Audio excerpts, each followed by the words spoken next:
السلام علیکم جی۔ عمران احمد خان نیازی صاحب کی جو سوشل میڈیا ٹیم ہے، کل سے مراد ہے سنڈے کو، اس نے دو چیزوں کے اوپر زور رکھا، دو بیانیے جو تھے وہ اس نے سوشل میڈیا کے اوپر بہت تیزی کے ساتھ اور بہت لیتھل طریقے سے، مؤثر سے اگلے لیول کے اوپر لیتھل طریقے سے پروپیگیٹ کیے۔ ان دونوں کا تجزیہ ہم نے کہا کہ ولاگ شروع کرنے سے پہلے آپ کی خدمت میں پیش کر دیں۔ ولاگ جو ہے وہ اور ایک تو تھا یہ عمران احمد خان نیازی کی جان کو خطرہ ہے، اور اب یہ بات سمجھ نہیں آ رہی تھی کہ عمران خان نیازی کی جان کو کیا خطرہ ہے۔ اس کی سپورٹ کے اندر جو ہے وہ سارا تاثیر نامی ایک خاتون ہے جو کہ سلمان تاثیر کی صاحبزادی ہیں، لیکن وہ اس سے پہلے ان کے اس تعارف سے پہلے وہ ایک بہت بڑی یوتھن بھی ہیں۔ تو انہوں نے امریکہ کے اندر کسی جیل کا، ارورا ایک میگزین ہے ڈان والوں کا، اس جیل کے اندر جو پھانسی کی کوٹھری ہے جس کے اندر ملزم کو پھانسی سے پہلے رکھا جاتا ہے، اس کی ایک تصویر شیئر کر دی۔ تو اس کے اوپر پھر اب دیکھیے عمران خان کی جان کو خطرہ ہے، اس تاثر کو سٹرنگتھن کرنے کے لیے، ملٹی پلائی کرنے کے لیے، ضرب دینے کے لیے ساتھ میں پھانسی کی کوٹری کہ اس کو پھانسی دی جائے، نہیں کا حد جائے، اور یہ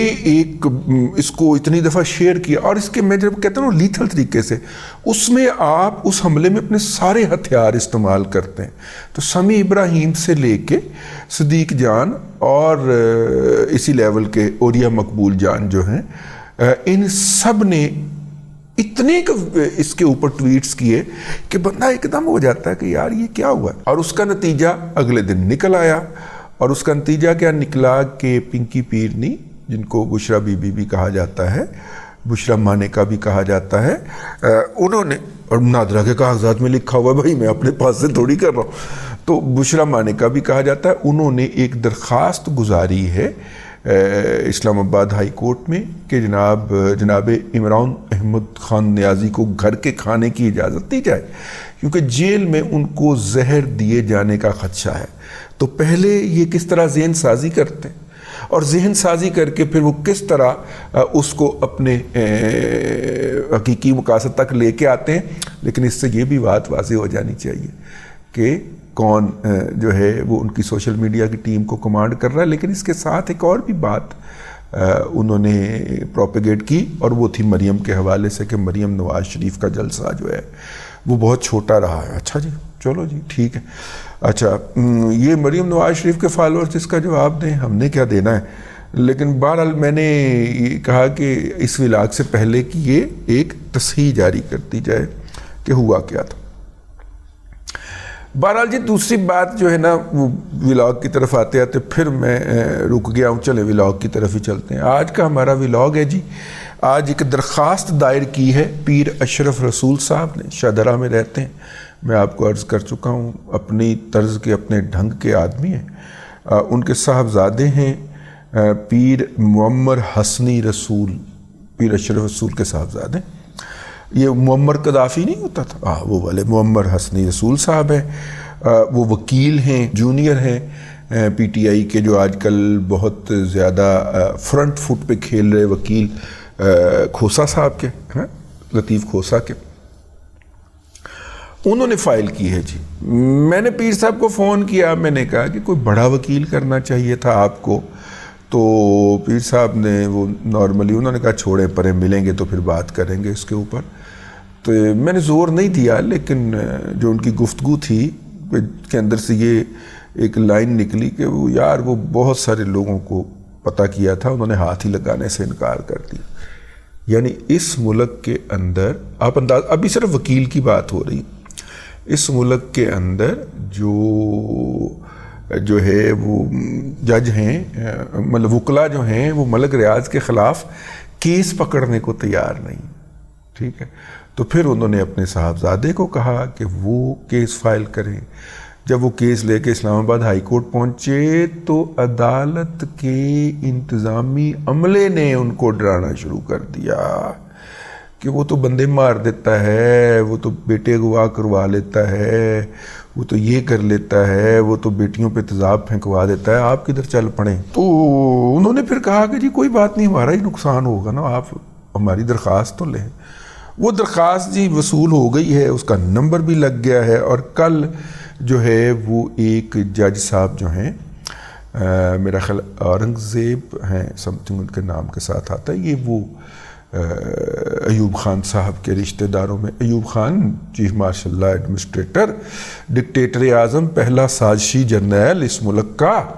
جس کو کہا گیا تھا کہ اس کو کرنل سے اوپر نہ جانے دیا جائے قائد اعظم محمد علی جناح نے، تو وہ سازشیں کر کے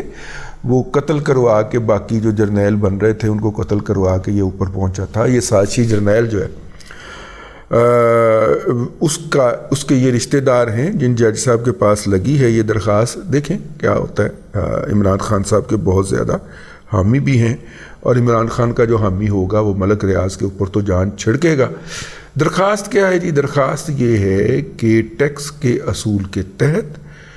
اگر کوئی آپ کی ان ٹیکسڈ یا ان ڈکلیئرڈ پراپرٹی پکڑی جائے تو وہ پہلی صورت کے اندر بحق سرکار ضبط ہوتی ہے اور اسے قومی خزانے میں جمع کروایا جاتا ہے، اور اگر وہ بحق سرکار ضبط ہو جائے اور اگر ٹیکس حکام چاہیں تو اتنی ہی رقم کے برابر جرمانہ بھی کر سکتے ہیں۔ تو ملک ریاض صاحب نے کی رقم جو برطانیہ میں پکڑی گئی، برطانیہ میں کیوں پکڑی گئی؟ یہ پاکستان سے پیسے لوٹ کے برطانیہ میں لے جا کے جائیدادیں خرید رہے تھے، اور انہوں نے جناب جائیدادیں خریدیں، بہت ساری جائیدادیں خریدیں۔ ان میں سے 2 جائیدادیں جو تھیں وہ انہوں نے حسن نواز صاحب جو نواز شریف صاحب کے چھوٹے صاحبزادے ہیں، اور اسی طرح پرانی یا نیم پرانی پراپرٹیز خرید کے ان کو بحال کر کے پھر ان کو فروخت کرتے ہیں، اور چونکہ ان کے پاس اتنے پیسے نہیں ہیں کہ وہ بڑی بڑی بلڈنگیں خرید سکیں تو بینک ان کا پارٹنر بن جاتا ہے اور وہ بینک کو ساتھ ملا کے وہ خریدتے ہیں۔ تو یوتھیوں نے ایک سازش کے تحت یہ والی جو پراپرٹی تھی یہ خریدوائی ملک ریاض سے، اور اس کے بعد وہاں کی جو پی ٹی آئی تھی وہ اس نے جا کے وہاں پہ ایک درخواست دے دی پولیس کو، جو وہ ایجنسی تھی اس کو، کہ جناب اس کا سورس پتہ کیا جائے۔ تو آپ کو پتہ ہے نا کہ یوتھیے جو حرکت کرتے ہیں بندر کی طرح اس میں خود پھنستے ہیں۔ اس نے امرتا بندیال نے عمران احمد خان نیازی کو بچانے کے لیے جو فیصلہ دیا وہی الٹ کے عمران احمد خان نیازی کے گلے کا پھندا بنا ہے۔ اس نے اس کو بچانے کے لیے ماضی کے اندر جو فیصلہ دیا ہے اعجاز الحسن نے، منیب اختر نے، وہ سب گھوم کے عمران احمد خان نیازی کے گلے کا پھندا بنے ہیں، اور کئی فیصلوں کو تو انہیں اپنا تھوکا ہوا چاٹنا پڑا ان دونوں معزز جج صاحبان کو، اور کہنا پڑا کہ اس وقت ہمیں عقل نہیں تھی، اب ہمارا تدریجی عمل کے تحت ہمیں عقل آ گئی ہے، تو اب ہم اس مسئلے پہ یہ سوچتے ہیں 63A کے اندر جو انہوں نے گند مچایا ہوا ہے ان دونوں نے مل کے، تو میں اس کی بات کر رہا ہوں، اس کا حوالہ دے رہا ہوں، ٹھیک ہے۔ تو تو یہاں پہ بھی یوتھیوں نے جو گند پھیلانا تھا اس میں نواز شریف نے پھنسنا تھا، تو درخواست دی جا کے لندن کے اندر پولیس کو، وہ ایجنسی الگ سے بنی تھی، میرا نام اس کا نام ذہن سے نکل گیا، اس کو درخواست دی کہ جناب یہ حسن نواز نے یہ مکان بیچا ہے، یہ والی جائیداد بیچی ہے ملک ریاض کو، یہ اس کے دستاویزی ثبوت ہے، ملک ریاض نے دستاویزی ثبوت یوتھیوں کو دے دیے، تو اس کا جناب اس کا سورس چیک کیا جائے۔ تو انہوں نے بلا لیا حسن نواز کو، آ جا پتر۔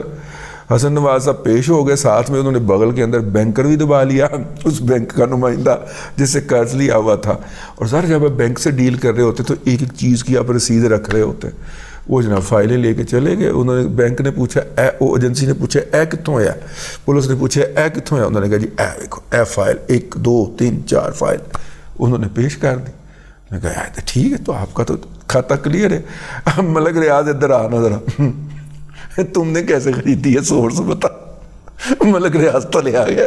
تو ملک ریاض کو بنیادی طور پہ یوتھیوں نے تلوایا ہے، اور ملک ریاض یوتھیوں کی محبت میں نہیں، فیض حمید کی محبت میں تلا گیا، کیونکہ فیض حمید اور یوتھی ایک ہی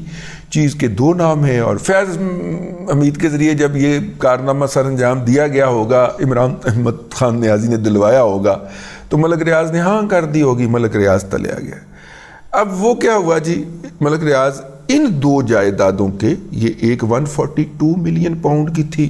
اور ایک 50 ملین پاؤنڈ کی تھی، یوں 192 ملین پاؤنڈ بنتے تھے۔ 192 ملین پاؤنڈ کی مالیت کی یہ دو جائیدادیں، ان کا ثبوت ملک ریاض پیش نہیں کر سکا، لہٰذا برطانیہ نے ان کو ضبط کیا، بیچا اور بیچ کے اس سے حاصل ہونے والی رقم حکومت پاکستان کو واپس کر دی اور حکومت پاکستان کو کہا کہ یہ اپنے قومی خزانے میں جمع کر لے۔ لیکن آگے بیٹھا ایسی موٹے منہ والا گینڈا جس کا نام ہے شہزاد اکبر، تو شہزاد اکبر نے ملک ریاض کے ساتھ جا کے اٹی سٹی سیٹ کی۔ بائی دا وے، ملک ریاض اور اس کے صاحبزادے اور اس کے پورے خاندان کے اوپر برطانیہ میں داخلے پہ اگلے 20 سال کے لیے پابندی بھی لگ گئی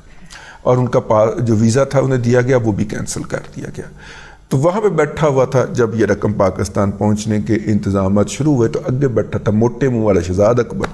تو شہزاد اکبر نے ملک ریاض سے جا کے اٹی سٹی سیٹ کی، آن کیمرہ اس سے رشوت وصول کرتا ہوا، سڑک کے کنارے ملک ریاض سے وصول کرتے ہوئے شہزاد اکبر کی ویڈیو موجود ہے، اور وہ اس وقت دیکھیں کتنا بڑا ٹھیک ہے بنا ہوا۔ خیر اینی وے، تو شہزاد اکبر نے سودے بازی کی۔ سودے بازی کیا تھی کہ تم مجھے بھی کچھ لگاؤ اور عمران خان کو بھی کچھ لگاؤ، تو نتیجے کے طور پہ ہم یہ پیسے تمہارے کھاتے میں کہیں نہ کہیں ایڈجسٹ کر لیتے ہیں۔ تو پھر اس کے بعد جو تھی اس کے اندر ملک ریاض نے اپنے ایک اور ایجنٹ جسٹس شیخ اس کو ڈالا۔ جسٹس شیخ نے، جو کہ وہ کیس ٹیک اپ کر ہی نہیں سکتا تھا، وہ کیس ٹیک اپ کیا کراچی کی زمینوں والا جو کہ ملک ریاض کو زرداری صاحب نے بخشی تھیں، ان زمینوں کے بدلے یہ جو پیسے جو قومی خزانے میں جانے چاہیے تھے وہ ملک ریاض کے کھاتے کے اندر ایڈجسٹ کر دیے، اور ایڈجسٹ کر کے سپریم کورٹ نے عظمت سعید شیخ، جسٹس عظمت سعید شیخ کی ڈیوٹی لگائی ملک ریاض نے۔ وہ ایجنٹ تھا نا ملک ریاض کا، مطلب پاؤں دھو دھو کے پینے والا ایجنٹ جو ہے، جو بندہ جو ہے چھوٹے سے ٹی اے ڈی اے کے لیے شوکت خانم کے بورڈ کے اوپر نامزد ہونا پسند کر لیتا ہے، وہ ڈالر کی محبت میں، روپے کی محبت میں کسی بھی نچلے لیول تک گر سکتا ہے۔ تو عظمت سعید شیخ صاحب نے مہر لگا دی 460 ارب روپے، اور اس میں سے پہلی یہ ادائیگی تقریباً 48 ارب روپے اس وقت کے ایکسچینج ریٹ کے ذریعے بنتے تھے، چونکہ اکاؤنٹ میں جمع ہے تو سود لگ لگ کے سنا ہے 70 ارب روپیہ ہو گیا۔ تو وہ جو تھا سپریم کورٹ نے اپنے اکاؤنٹ میں جمع کروا لیے۔ اب پیر اشرف رسول کا یہ کیس ہے کہ بھائی جان یہ قومی رقم تھی، یہ سپریم کورٹ کے کھاتے میں کیوں جمع ہوئی؟ یہ نہ صرف کہ یہ رقم جمع کرائی جائے قومی خزانے کے اندر، بلکہ اتنا ہی جرمانہ ملک ریاض سے وصول کیا جائے۔ یہ مقدمہ الٹیمیٹلی سپریم کورٹ میں جانا ہے، کیونکہ رقم سپریم کورٹ کی اس کے اندر ہے۔ اب دیکھنا یہ ہے کہ یہ جو عمران احمد خان نیازی صاحب کے لیے اتنی دودھ کے اندر محبتیں، چھاتیوں کے اندر دودھ اترا ہوا ہے جن صاحب کے، اور جن کے سامنے یہ کیس لگا ہے منگل کے روز، اب وہ اس پہ کیا کرتے ہیں؟ ٹھیک ہے، میں نے کہا کہ ہم بھی دیکھیں گے اور ہم دیکھ رہے ہیں، اور ہم ضرور دیکھیں گے۔ ملک ریاض کا کیس پاکستان کے میڈیا، اس کے خلاف فائل کیا ہوا کیس پاکستان کے کسی میڈیا پہ رپورٹ نہیں ہونا، ٹھیک ہے۔ میں پہلے بھی اس کے اوپر کر رہا ہوں، اور کل بھی میں آپ کو بتاؤں گا کہ جج نے یا کسی عملے نے ملک ریاض کو بچانے کے لیے کس طرح سر دھڑ تن من دھن، ٹھیک ہے، کی بازی لگائی۔ ٹھیک ہو گیا۔ تو یہ ہے جی اب تک کی داستان۔ میں نے کہا کچھ چیزیں ریکارڈ پہ لے آنی چاہیے تو لے آیا ہوں۔ اب تک کے لیے اتنا ہی، اگلے ولاگ کے اندر پھر حاضری ہوگی۔ اللہ تبارک و تعالیٰ آپ کو آسانیاں عطا کرے اور آسانیاں خلق خدا میں تقسیم کرنے کی توفیق عطا کرے۔